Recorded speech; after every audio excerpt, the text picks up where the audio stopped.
Hi Capricorn, welcome to your Uranus in Taurus special with me, Raphael Ray from Radiant Reality. It's an absolute pleasure to have you. Thank you so much for joining me. So, the one that everybody is buzzing about, the one that everybody is going nuts about. Why? I have my trusty notes here. So, let's just go straight into it. So the reason everybody's making such a big fuss about this is because Uranus only changes sign once every 7 years. And so therefore it takes around 84 years, which is the current, it's the average life expectancy of a human being, they say. It takes all of that time to travel the zodiacal wheel. And when you think about it, that's kind of like the phase of life. So it spends 7 years in each sign regenerating you, renewing you in a different way. So Uranus is the modern ruler of Aquarius. And it represents the higher octave of thought. It's rebellion, it's change, it's revolution. It represents rules technology as well. TV, radio, social media itself. The internet. This actually, the glyph, it's a satellite. It represents all of those things, and also being the modern ruler of Aquarius, it's the quirky, weird, sort of out there, different sort of aspect of thought, and it represents the abstract concept, the abstract idea, and that's something that we can all start to really tap into now. And it's that very rebellious, youthful, vibrant sort of nature within all of us. It represents explosiveness, it represents electricity, it's all of those things rolled into one. And just a thought about rebellion, and I say this, I've said this in all of the videos in some way, shape or form. When we rebel against something, we are rejecting the programming or the conditioning that has been forced upon us from an outside perspective. And so Uranus, in stark contrast to Pluto will come in and he'll take his time or her time like an old grandma or granny, and it will fix things, and it will dust the leaves up, and it will go, don't get me wrong, it will get the whole job done, and it will go really deep to the root and the core of something, but it takes a really long time to do it, an entire generation actually. Whereas Uranus, 7 years, comes in, smashes the front door off and says, bam, I'm here, these are the changes that I'm implementing, this is what I want to change, this is what I want to do, this is the way that we're going, and you lot are just all along for the ride. And it's like, we're all like, oh shit, okay.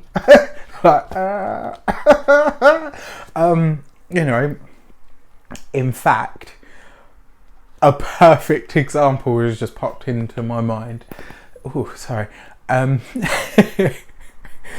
The Hulk. You must have all seen the first Avengers film by now. When the Hulk picks Loki up and just that's Uranus in Taurus. And then, has a bit of a giggle about it after. And it's not about violence. It's not about that. For those of you that decide to start trolling and all that shit, there's always someone.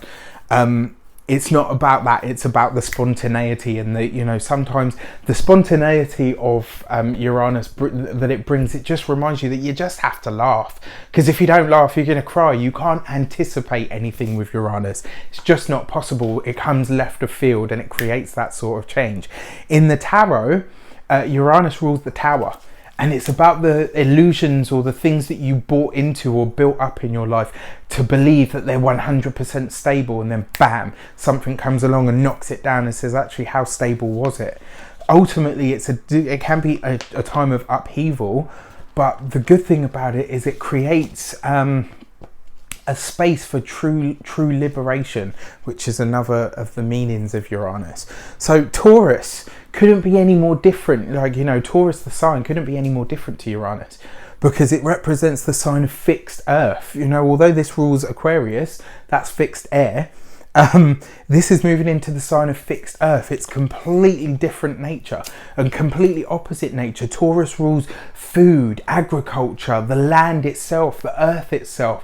It represents the environment. It talks about, Taurus in the second rules the second house of astrology, which is about money, the monetary system, the financial system.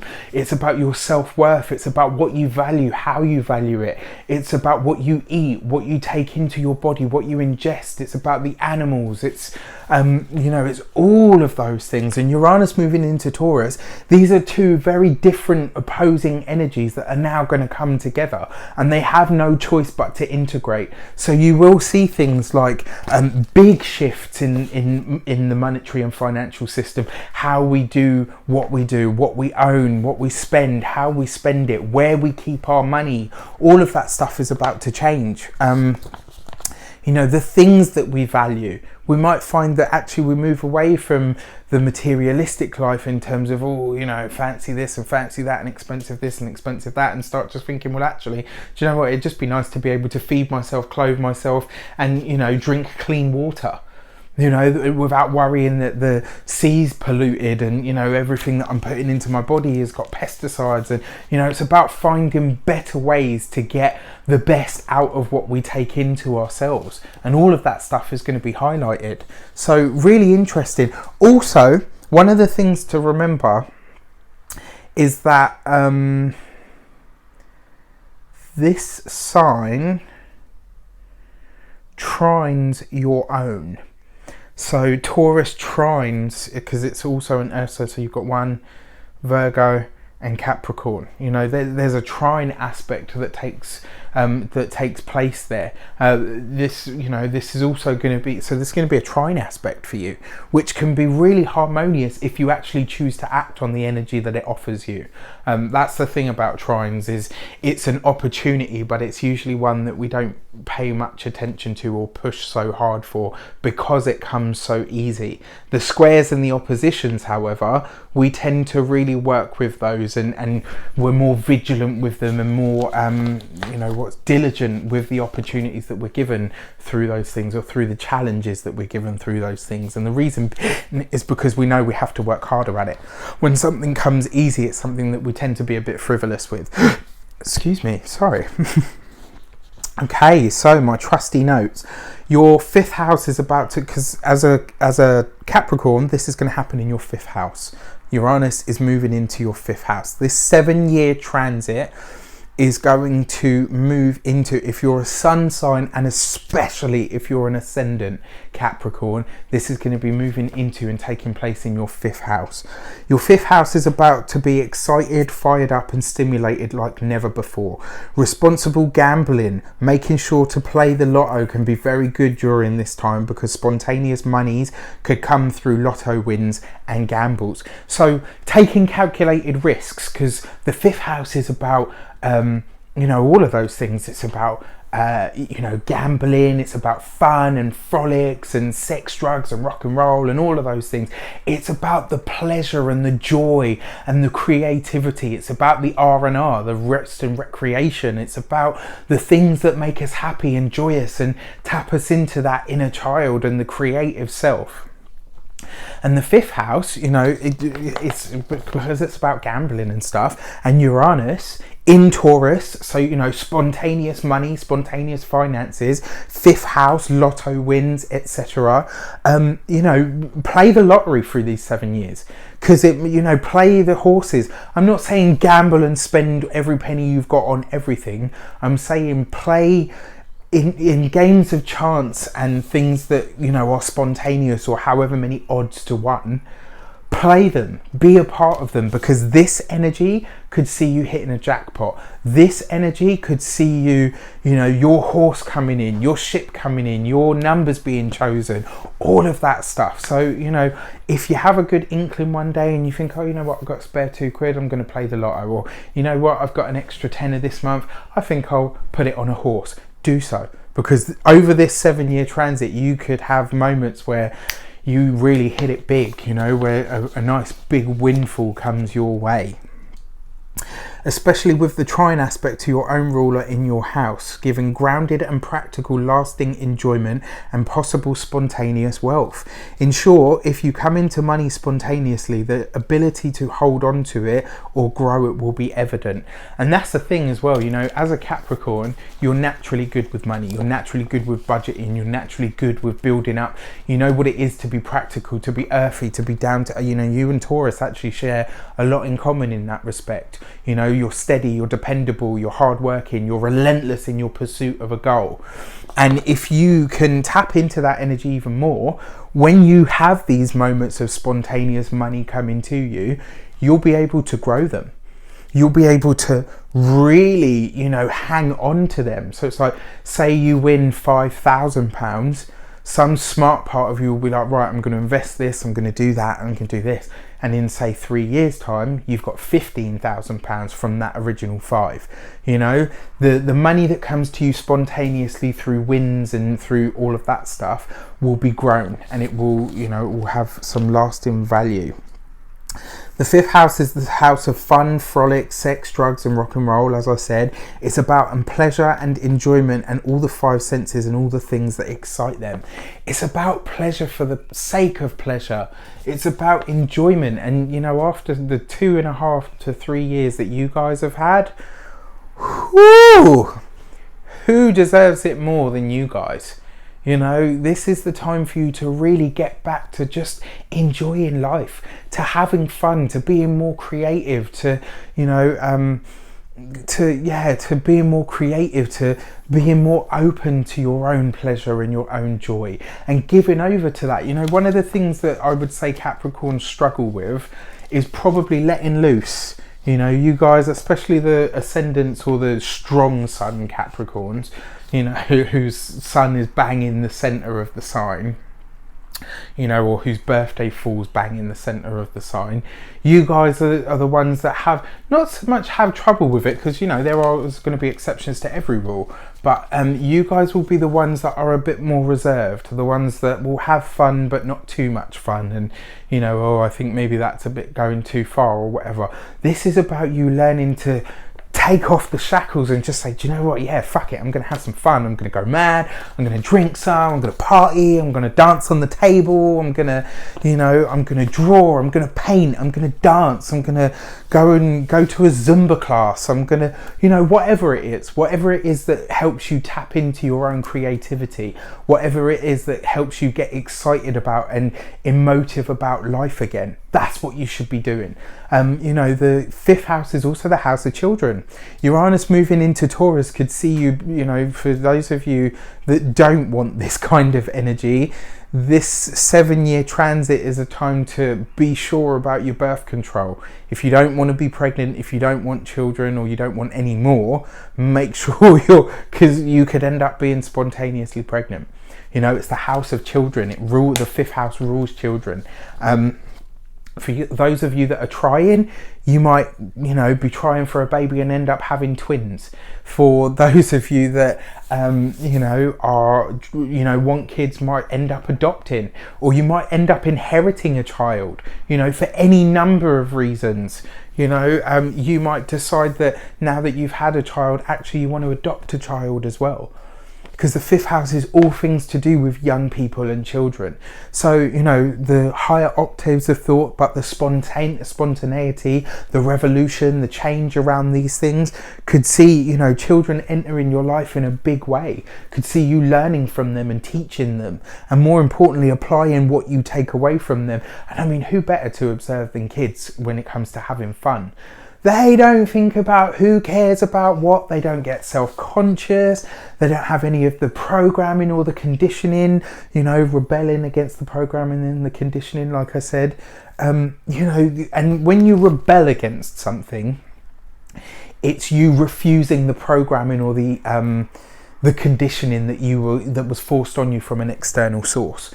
And you know, when you observe kids, they don't have any of that. We grind them down over the course of their lives until they conform, and they're like, oh, okay, well, you know, I can't do this because it's not acceptable, or I can't do that because everybody says it's not, you know, and all of that. But when you watch them play, they're just like, yeah, I don't care, and look at me, and you know, they pull just like that, you know, they pull faces and they make noises, and they don't care about any of that. And this is about you throwing off the shackles of the difficult times that you've been through over the last 2.5 years, and getting back to just really knowing how to have fun, really tapping into that youthful, vibrant energy that resides in all of us. You know, finding that inner child and learning how to work with that inner child. You know, who was that inner child before all of the difficulty? Who was that inner child that, you know, what were you like when you were a kid? What did you enjoy? What did, you know, where was your creativity? Like for me, it was like acting and dance and drama and all of that stuff. I loved all of that. And, you know, that for me, that works. For you, it might have been painting, it might have been singing, it might have been drawing, it might have been, you know, dance, it might have been, you know, whatever it is that you find. And it doesn't have to be even any of the mediums that I've mentioned. It could be something completely different, but it's about tapping into that creative energy and finding that youthful, vibrant energy that allows you to enjoy your life, that allows you to give yourself over to your own pleasure. What else have I got here? So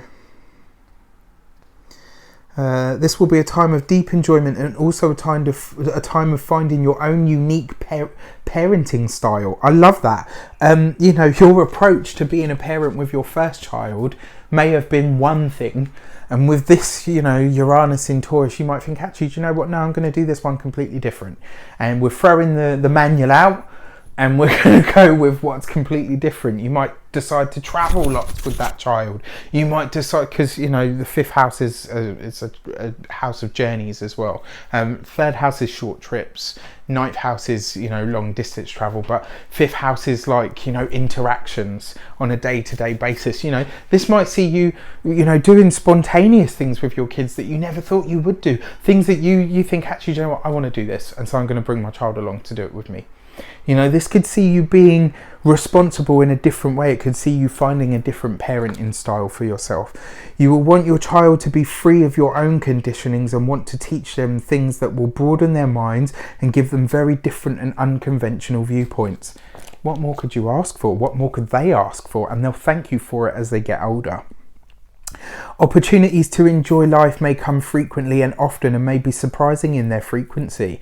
You know, so lots of chances to enjoy yourself, lots of chances to be spontaneous and have fun, lots of chances to just get out there and do things that really excite you and broaden your horizons. Enjoyment is going to become your norm, and the only thing that will equal it will be the amount of change that takes place for you. You may find that creating the kind of home-based business that has a creative slant can not only be very enjoyable and even something you share with your children, it could also be very lucrative. You know, just like it says on the tin. For those of you that are housebound, for those of you that have just had children, you know, you're one special person, you know who you are. This is that, you know, if you've got this brand new baby and you're now, you know, having all of this fun and vibrancy happen in your life, you're going to be a different person being a parent now. You're going to be a different approach to life. The child will teach you things, and you will teach the child things in return and response, you know. Amazing, wonderful. Unplanned spontaneity is going to need to be a part of your life from now on. And I love that. Because Uranus is change, and it's, you know, change in the practical things, change in the every single day life, change in your own pleasure, change in your own commitment to your own pleasure as well. You know, there's just going to be spontaneous things. It's going to be, you know, revolutionary change and rebellious change. It might even see you being a bit of a rebel and saying, actually, do you know what, I want to go out tonight, so I'm going out. I'm going to party all bloody night. But you're 36 years old. So what? I don't care. I'll see you later. You know, this was a poor example. It's one strand of an example. You know, this sees you really freeing yourself from the norms that people have imposed on you and that life has imposed on you. You will need to be open to change and be ready for travel for various reasons, some of which may be surprising. Whatever happens, this transit is going to teach you that not everything can be planned, and that some things shouldn't be. You know, exactly that some changes that come to you in your life can't be planned for. Some changes that happen for you in your life shouldn't be planned for. They should just be enjoyed for what they are. You know, and then finally, the biggest challenge for you is going to be not planning everything so meticulously, to go with what is set for you by the universe and not by you. The other challenge is going to be to not overindulge in anything. You know, like I said, sex, drugs, rock and roll, fun, frolics and all the rest of it. Overindulgence will probably be the thing that, you know, may well be the biggest challenge. So let's see what your cards have in store for you. Let's see what the 7 years of this transit have in store for you. I would like to bless these cards with all forms of love, light, peace, prosperity and abundance. And I pray that the messages that come through are ultimately clear and concise. They help you on your path to your highest vibrational good. So this transit is 7 years. And this is going to be relevant, like I said, for you if you're a sun or ascendant especially. The first year of this transit sees you letting go of something. It sees you acknowledging. So the first year of this transit is going to hit you in the way that you kind of acknowledge everything that you've been through. You know, whereas before, over the last 2.5 years, you haven't really had a chance. You know you've been through a rough ride of it. You know you've been through a difficult time, but you haven't really had time to process it. This year ahead is going to be you really having those moments where it's like, whoa, okay, so that happened. And it's going to see you going through the process of letting all of that stuff go by assimilating it. The second year of this transit, I say that because the three of Swords represents something that we think about, and something is a separation. Something that hurts us in the heart. The second year of this transit sees the Lovers. This sees you committing yourself to your pleasure. It sees you making a choice to really get committed to your relationships. For those of you that are single, this sees you choosing the right partner that reflects who you are now. Somebody that can enjoy life. Somebody that will teach you to enjoy life on your journey of discovery of how to enjoy life. For those of you that are partnered, this sees that bond just deepening.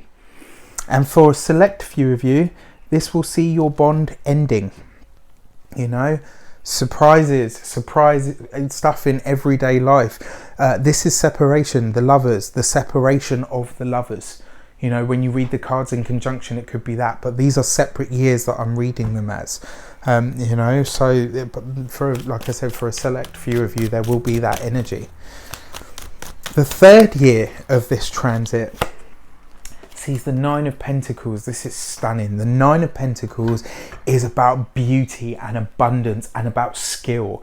It's about the application of the skills that you have, and what you're about to start to become a master at is making decisions for yourself, communicating what your wants and needs are, what your true wants and needs are and desires are. And this is a card of deep femininity. It's about finding that aspect of yourself that is drawn to and loves beauty. It's about finding the aspect of you that is really in touch with getting the best out of everything that you do and everything that you have. The fourth year of this transit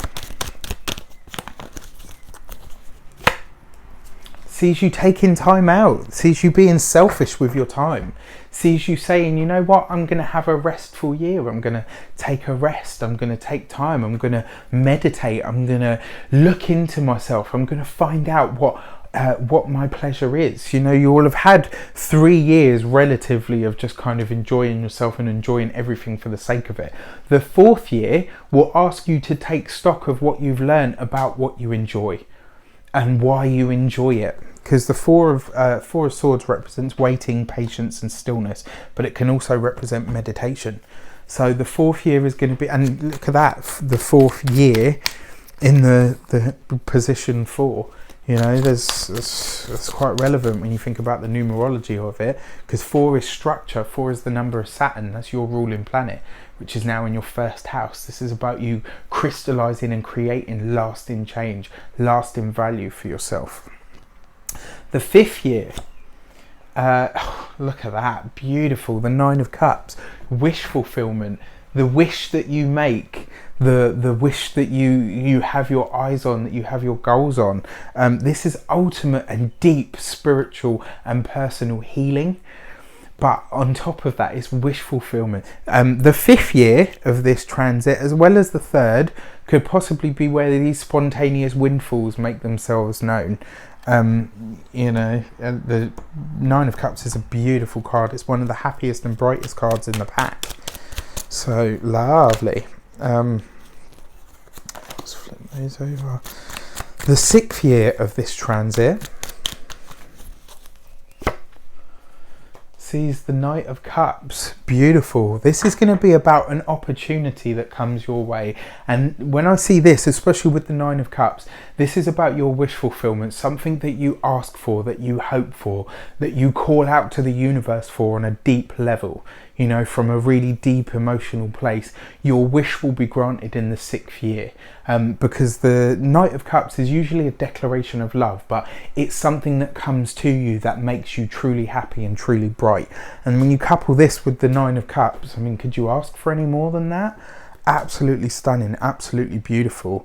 And also it kind of says to me as well that you'll be you'll be spoiled for choice. Whatever the choices are that come to you, you will have more than one offer. And this, it looks like the opportunity of a lifetime, you know, something truly spectacular. And then finally, the 7th year of this transit, the 10 of Swords. I knew that was going to happen. Really interesting, because this card seems to have been following you guys, something chronic. And it's interesting because this is what you've gone through. The interesting thing is when I see this as the last card, as the final culmination of this transit, I think this is in stark contrast. This is about you truly letting go. It's about you getting to the end of this cycle and saying, you know what, it's come with so many challenges, it's come with so many frolics. I think this is about you saying, right, okay, you know what, I'm done having fun now. You know, not for the rest of your life, and certainly not for very long. I think it will be more a case of you saying, you know what, I've enjoyed, I've indulged, I've overindulged, and it's time maybe just to take a bit of a slower break. It's time now maybe to just have, you know, to regulate myself a bit more. Let's pull another card for this just to see, you know, what its contents may be. It's interesting because this card seems to love Capricorn. Yeah, I thought so. Look at that. I mean, it doesn't really get any better. You've got the 9 of Cups there. You've got the 10 of Cups here. Your hopes, your wishes and your dreams will be fulfilled, but they will be so big and so bright and so abundant and so opportune that you will be able to share them with everybody. You will, though, be acutely aware of your limits. You will learn your limits by testing them. That's the only way you truly can. Capricorn, I wish you an abundance of love, light, peace, prosperity and abundance itself. Let me know how this plays out for you. Remember, this is a 7-year transit. It's not just going to happen tomorrow and that's the end of it. It will take time. If you're still with me in 7 years as one of my subbies, and I really hope you are, hopefully we can look back on this and have some amazing discussions over what transpired over the 7-year transit that took place. Have an amazing one. Take care, and I will see you very soon. Please don't forget to like, share and subscribe to the video, and if you feel to donate because of the video, you can do so on the link below. Thank you so much. Take care, and I'll see you soon.